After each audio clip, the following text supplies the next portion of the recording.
Assalamualaikum warahmatullahi wabarakatuh. Halo semuanya. Di sini kami kelompok 5 akan menjelaskan bab 10 yang membahas tentang kompensasi. So, stay tune. Ya, kelompok 5 perkenalan dulu ya, karena tak kenal maka tak sayang.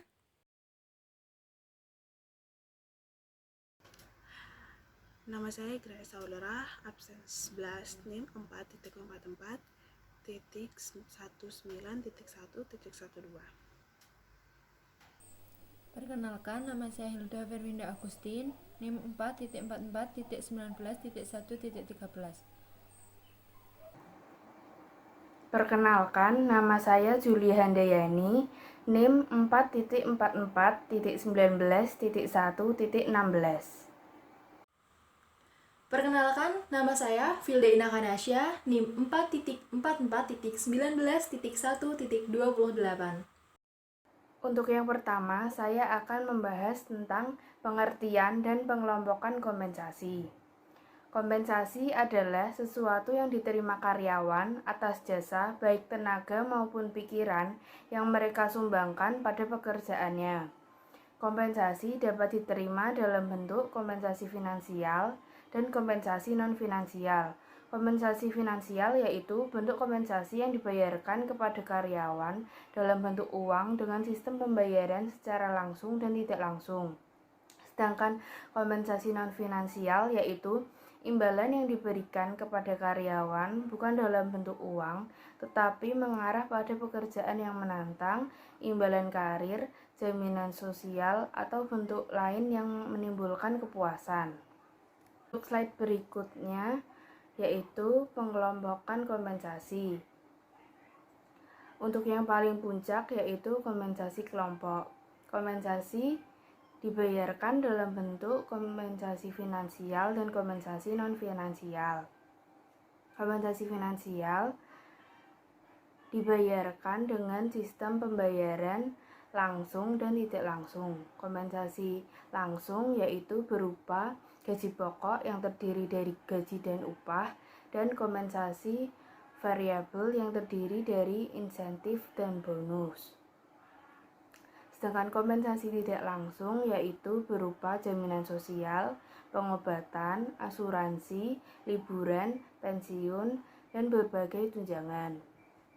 Untuk kompensasi non-finansial yaitu berupa lingkungan dan fleksibilitas pekerjaan, yaitu berupa kebijakan organisasi, manajer yang berkualitas, rekan kerja yang menyenangkan, waktu yang fleksibel, dan pembagian pekerjaan. Pembahasan yang kedua yaitu tujuan administrasi kompensasi.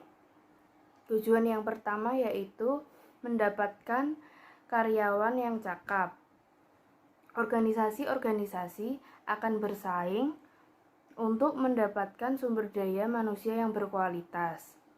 Suatu pilihan bagi kebanyakan organisasi yaitu menawarkan fasilitas kompensasi yang menarik. Tujuan yang kedua yaitu mempertahankan karyawan yang ada. Sistem administrasi kompensasi yang menarik akan dapat mempertahankan sumber daya manusia yang dimiliki sekarang. Tujuan yang ketiga yaitu meningkatkan produktivitas. Program kompensasi yang menarik akan dapat memotivasi karyawan untuk meningkatkan produktivitas.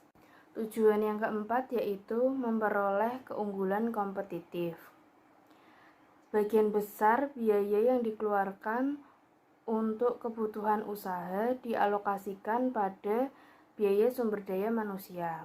Karena besarnya biaya ini, sebagai pilihan yang dilakukan organisasi adalah menggunakan komputer dan mesin-mesin atau pindah ke tempat dengan upah tenaga kerja yang lebih murah.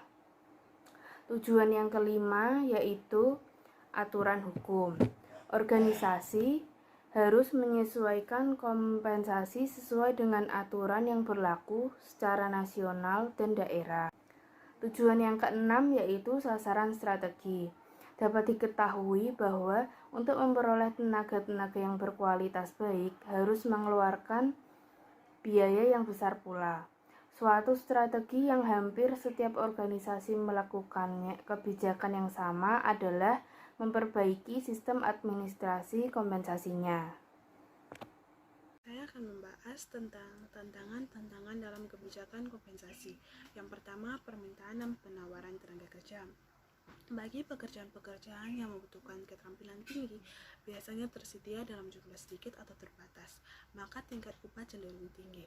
Sebaliknya, untuk jenis pekerjaan yang membutuhkan keterampilan rendah, dibayar dengan upah yang rendah pula. Walaupun demikian, peningkatan barang atas tenaga kerja seperti yang telah diungkapkan tidak sepenuhnya benar, namun tidak dapat dipungkari bahwa upah adalah harga untuk jasa tenaga kerja. Yang kedua, perekonomian. Salah satu yang mempengaruhi keputusan kompensasi finansial adalah kondisi perekonomian di mana organisasi berada. Kondisi perekonomian suatu negara baik akan menentukan tingkat kompensasi yang lebih baik pula. Yang ketiga, serikat buruh. Serikat buruh dapat menentukan kompensasi baik secara langsung maupun tidak langsung. Secara ekonomi, serikat-serikat buruh dapat mempengaruhi penawaran tenaga kerja. Serikat buruh dapat membatasi penawaran tenaga kerja sehingga berakibat pada kenaikan kompensasi. Yang keempat, kondisi keuangan perusahaan. Serikat buruh memiliki peran kuat untuk menentukan kompensasi, namun harus disesuaikan dengan kondisi perusahaan untuk memenuhi ketentuan tersebut. Yang kelima, kebijakan perusahaan. Kebijakan kompensasi yang ditetapkan perusahaan juga berpengaruh terhadap penentuan kompensasi karena telah disiapkannya pedoman pokok tentang kompensasi. Keberagaman persepsi tentang keadilan kompensasi bila tidak diatasi segera mungkin dapat berpengaruh terhadap penurunan kinerja dan tingginya perputaran kerja. Secara formal atau tidak formal, menentukan kebijakan kompensasi sebagai pimpinan dalam menentukan kompensasi. Yang pertama, pay leader. Konsep ini merupakan perusahaan pemberi kompensasi paling besar dibanding perusahaan-perusahaan pesaing. Yang B, pay follower. Kebijakan lain dilakukan perusahaan menghargai jasa para karyawan di bawah harga pasar. Yang C, market trade. Kebijakan ini dilakukan perusahaan dengan membayar kompensasi sesuai dengan gaji atau upah yang ditetapkan perusahaan-perusahaan lain dalam industri. Yang keenam, membahas tentang produktivitas. Produktivitas dapat diukur dari hasil produksi dan prestasi kerja karyawan terhadap perusahaan. Kebanyakan organisasi menentukan produktivitas sebagai ukuran keberhasilan. Produktivitas tinggi yang dicapai merupakan keberhasilan organisasi tersebut. Yang ketujuh, biaya hidup. Biaya hidup pada berbagai daerah berbeda, tergantung pada kondisi ekonomi pada setiap daerah tersebut. Hal ini merupakan pertimbangan bagi perusahaan dalam menetapkan tingkat upah yang diterima karyawan. Yang kedelapan, pemerintah. Pemerintah berdasarkan peraturan-peraturan yang ditetapkan juga dapat mempengaruhi tingkat upah. Pemerintah menentukan batas minimum upah yang diterima karyawan. Hal ini, pemerintah menentukan berdasarkan jenis pekerjaannya dan tidak terlepas dari biaya hidup pada masing-masing daerah. Keadilan dan kompensasi. Dalam organisasi ada dua pihak yang selalu bertentangan pendapat soal keadilan. Pihak karyawan merasa selalu dirugikan oleh pengusaha. Sebaliknya, pengusaha selalu menuntut agar para karyawan meningkatkan kinerjanya untuk keuntungan perusahaan. Nah, teori keadilan. Teori keadilan menunjukkan perasaan seseorang atas sikap dan perbuatannya terhadap perlakuan yang diterima atas tindakannya. Teori keadilan dikembangkan dari teori perbandingan sosial yang terdiri dari unsur input dan hasil. Input adalah sesuatu yang berharga bagi karyawan yang disumbangkan atas pekerjaannya. Hasil adalah sesuatu yang berharga bagi karyawan mereka terima dari pekerjaannya. Teori keadilan menunjukkan keadilan merupakan perbandingan antara rasio dengan hasil yang dicapai seseorang dengan orang lain dalam perusahaan yang sama atau industri. Perbandingan juga dapat dilakukan atas dirinya sendiri dengan pekerjaan-pekerjaan sebelumnya. Keadilan yang dapat dikaitkan dengan kompensasi, antara lain keadilan internal, perbandingan kompensasi yang diterima karyawan pada jenis dan tingkat pekerjaan yang sama dalam perusahaan yang sama. Keadilan prosedural adalah keadilan yang dirasakan karyawan atas kebijakan yang diterapkan manajemen berkaitan dengan pembayaran kompensasi. Keadilan distributif, keadilan yang dirasakan karyawan atas kesesuaian kompensasi yang mereka terima dengan hasil pekerjaannya. Keadilan eksternal, perbandingan kompensasi yang diterima karyawan pada tingkat dan jenis pekerjaan yang sama pada perusahaan berbeda dalam industri.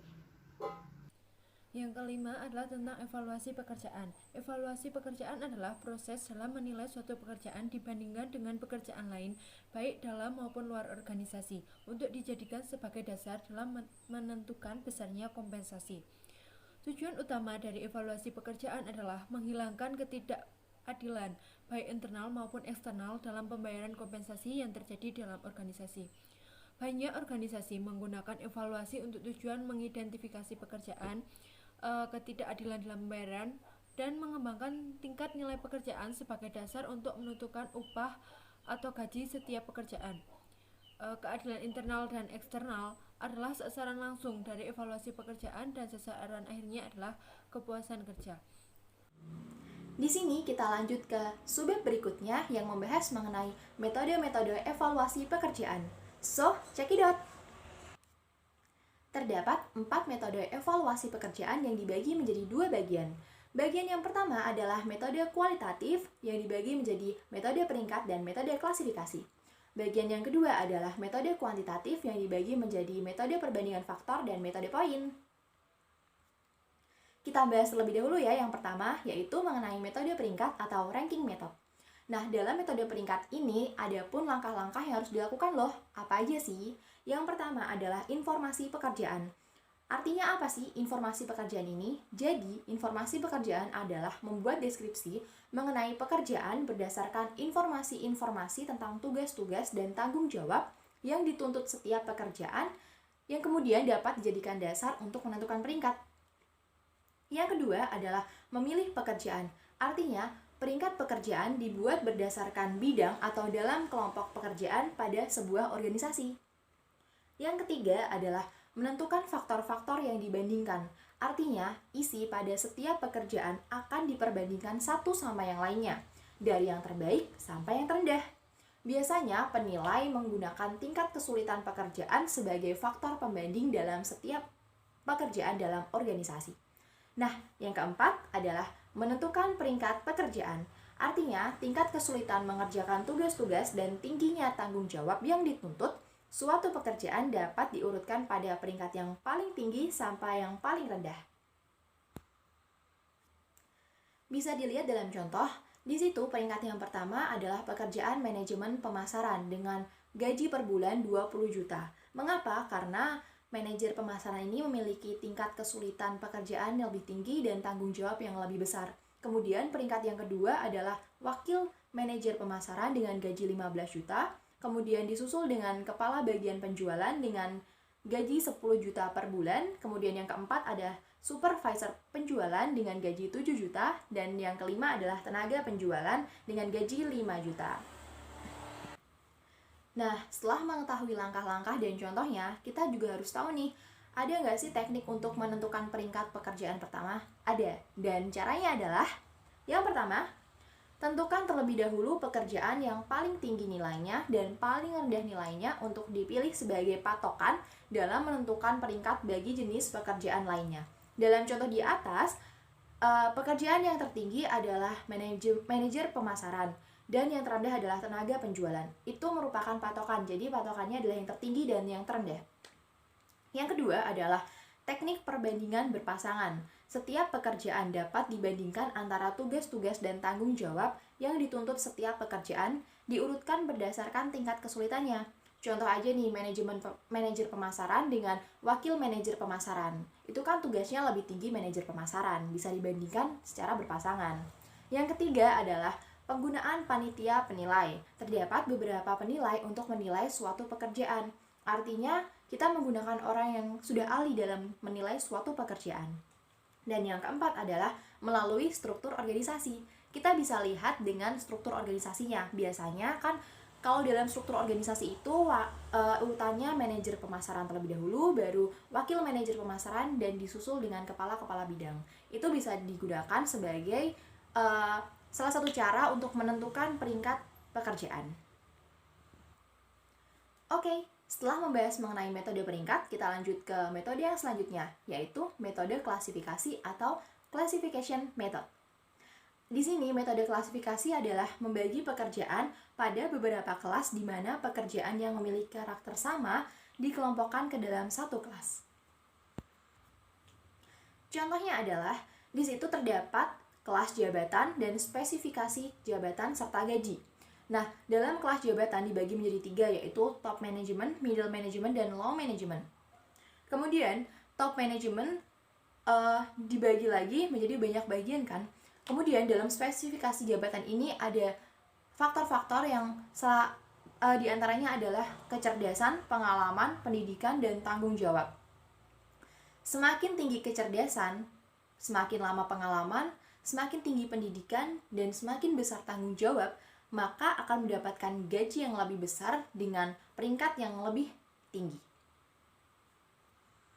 Jadi, mengapa top management lebih tinggi daripada middle management dan low management? Karena kecerdasan, pengalaman, pendidikan, serta tanggung jawabnya jauh lebih besar dan jauh lebih tinggi daripada middle management dan low management. Oke, selanjutnya kita membahas yang ketiga, yaitu metode perbandingan faktor atau comparison factor method. Nah, metode perbandingan faktor ini artinya adalah menjadikan beberapa faktor pada suatu pekerjaan sebagai pembanding atas pekerjaan yang lain, kemudian diurutkan dari nilai yang tertinggi sampai yang terendah. Adapun 5 faktor yang dapat dilakukan untuk menentukan peringkat pekerjaan. Apa aja sih? So, dengerin aku ya. Yang pertama adalah keterampilan. Artinya, berkaitan dengan kemampuan mengerjakan pekerjaan secara teknis pada suatu bidang pekerjaan. Yang kedua adalah persyaratan modal, artinya mencerminkan karakteristik mental, meliputi kecerdasan, pengambilan keputusan, dan pemecahan masalah. Dan yang ketiga ada tanggung jawab, berkaitan dengan disiplin kerja, hasil pekerjaan baik, kualitas maupun kuantitas pekerjaannya, sesuai dengan ketentuan organisasi. Yang keempat adalah kondisi pekerjaan, artinya mencerminkan pengaruh-pengaruh lingkungan terhadap hasil pekerjaan, seperti kebisingan, penerangan, penggunaan bahan berbahaya. Dan yang kelima adalah persyaratan fisik. Untuk jenis pekerjaan tertentu akan membutuhkan kemampuan fisik sebagai suatu persyaratan. Contohnya buruh. Seperti pekerjaan-pekerjaan yang low management itu kan lebih di lapangan. Jadi membutuhkan persyaratan fisik. 5 faktor tadi itu menentukan peringkat pekerjaan. Oke, kita lanjut ke contohnya. Di situ ada tabel nilai faktor jabatan. Jadi, kita harus menentukan terlebih dahulu tabel nilai faktor jabatannya. Yang pertama ada editor, skillnya 1, kemudian syarat mentalnya itu 2, syarat fisiknya 3, tanggung jawabnya 1, dan kondisi kerjanya 1. Setelah itu ada ilustrator dan juru cetak. Nah, menentukan besaran upah untuk tiap-tiap faktor jabatan untuk menentukan besarnya upahnya.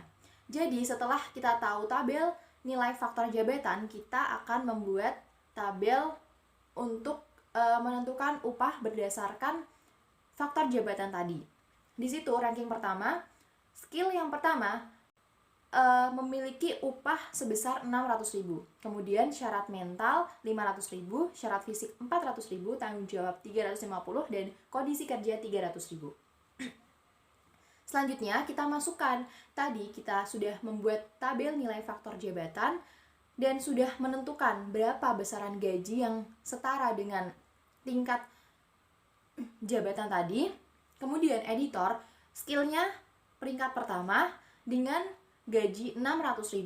Kemudian syarat mentalnya nomor 2, artinya dia mendapat 400.000. Kemudian syarat fisiknya 3, yakni mendapat 200.000. Kemudian tanggung jawabnya 1, maka mendapat 350.000, dan kondisi kerjanya 1, yakni mendapat 300.000. Jadi disesuaikan sesuai dengan tabel nilai faktor jabatan tadi dengan berapa upah yang sesuai dengan tingkat tersebut. Setelah kita sudah mengetahui nilai faktor jabatannya, kemudian sudah tahu berapa gaji yang setara dengan nilai jabatan tersebut, selanjutnya kita sudah masukkan sesuai dengan gaji dan nilai faktor jabatan itu tadi, kita jumlah saja upahnya. Nah, itulah upah yang diterima. Oke guys, jadi setelah kita membahas 3 metode tadi, kita akan lanjut ke metode yang keempat, yakni metode point atau point method. Nah, penilaian atas beberapa faktor pada suatu pekerjaan kemudian dijumlahkan untuk menentukan nilai suatu pekerjaan. Langkah-langkah yang harus dilakukan dalam metode peringkat ada beberapa nih, jadi harus diperhatikan ya. Yang pertama adalah memilih jenis pekerjaan. Artinya, memilih jenis pekerjaan ini digunakan untuk dapat menentukan instrumen yang dibutuhkan dalam mengidentifikasi faktor-faktor yang diberi bobot. Yang kedua adalah mengidentifikasi faktor-faktor layak kompensasi. Artinya, mengukur nilai setiap pekerjaan yang kemudian dijadikan standar pekerjaan. Contohnya, pengetahuan, keterampilan kerja, dan inisiatif, juga yang lain-lain. Yang ketiga adalah menentukan tingkatan untuk faktor-faktor layak kompensasi. Artinya, tingkatan pada pekerjaan ditentukan oleh persyaratan pekerjaan. Yang keempat adalah menentukan bobot faktor. Artinya, menentukan bobot faktor sesuai dengan kriteria yang ditentukan. Yang kelima, menentukan nilai poin faktor. Artinya, menentukan total poin untuk setiap faktor yang ada pada pekerjaan. Dan yang terakhir adalah memvalidasi sistem poin. Artinya, memilih beberapa pekerjaan dari kelompok pekerjaan sebagai sampel dan menghitung bobot pekerjaan yang dipilih. Nah, sekarang kita lanjut ke contohnya ya. Di situ sudah ada tabel untuk menentukan bobot poin faktor dan ada pula tabel untuk menentukan nilai poin setiap faktor. Pada tabel untuk menentukan nilai poin setiap faktor sudah ada bobot-bobot dari tingkat-tingkat pekerjaan atau tingkat-tingkat faktor layak kompensasi. Yang ketujuh adalah menetapkan harga pekerjaan. Harga pekerjaan adalah suatu proses evaluasi pekerjaan untuk menentukan nilai setiap pekerjaan yang dihargai dengan mata uang tertentu. Ada tingkat cara yang dapat digunakan untuk menetapkan harga pekerjaan, antara lain tingkat bayaran, rentang bayaran, dan board banding. Yang pertama, tingkat bayaran. Tingkat bayaran adalah proses mengelompokkan karakteristik pekerjaan yang sama atau hampir sama ke dalam suatu kelompok dan menentukan harga suatu pekerjaan. Yang kedua adalah rentang bayaran. Rentang bayaran adalah kebijakan lainnya dengan memberikan bayaran yang sama kepada karyawan yang mengerjakan pekerjaan yang sama. Disebut dengan rentang bayaran atau kisaran bayaran. Terdapat harga minimum dan juga harga maksimum untuk jenis pekerjaan yang sama. Banyak pertimbangan yang dihadapkan membuat harga suatu pekerjaan bukan harga tunggal. Pertimbangan itu antara lain faktor pendidikan, keterampilan, pengalaman, tanggung jawab, dan lain sebagainya. Yang ketiga adalah board banding. Board banding merupakan kebijakan kompensasi untuk menghilangkan sebagian tingkatan bayaran agar menjadi lebih sedikit untuk meningkatkan efektivitas organisasi atau mengelompokkan beberapa tingkat bayaran menjadi satu. Rentang pekerjaan yang luas akan menciptakan pekerjaan menjadi lebih sederhana, membuat berbanding terlaksana. Berbagai kebijakan dalam merancang kembali pekerjaan seperti rotasi pekerjaan, perluasan dan pengayaan pekerjaan merupakan salah satu tindakan yang dilakukan manajer untuk menerapkan sistem board banding. Pada sisi lain, sistem board banding akan menciptakan struktur organisasi yang mendatar, membuat peluang promosi menjadi lebih sedikit. Oke, kita lanjut ke subbab yang terakhir, yakni sistem pembayaran tunggal versi disesuaikan. Nah, sebelumnya kita harus tahu dulu nih, apa sih sistem pembayaran tunggal atau single rate system itu? Jadi, sistem pembayaran tunggal adalah kebijakan kompensasi yang digunakan untuk membayar karyawan yang mengerjakan pekerjaan setingkat. Nah, teman-teman harus tahu, dalam sistem pembayaran tunggal ini ada plus dan minusnya loh.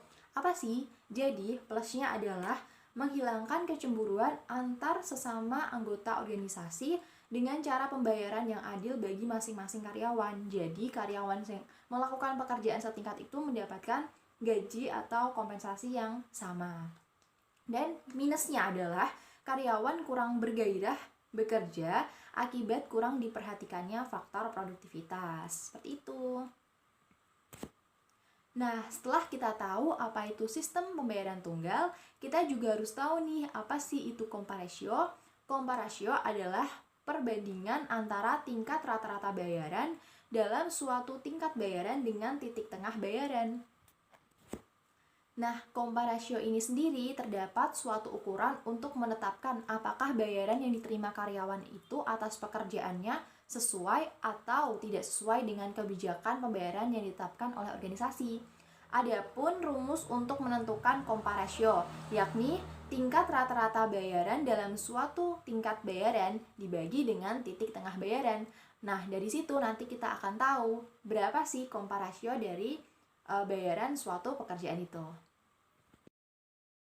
Sekian penyampaian materi tentang bab kompensasi dari kelompok 5. Apabila ada kesalahan, mohon dimaafkan. Semoga apa yang kami sampaikan dapat bermanfaat untuk teman-teman semua. Terima kasih dan wassalamualaikum warahmatullahi wabarakatuh.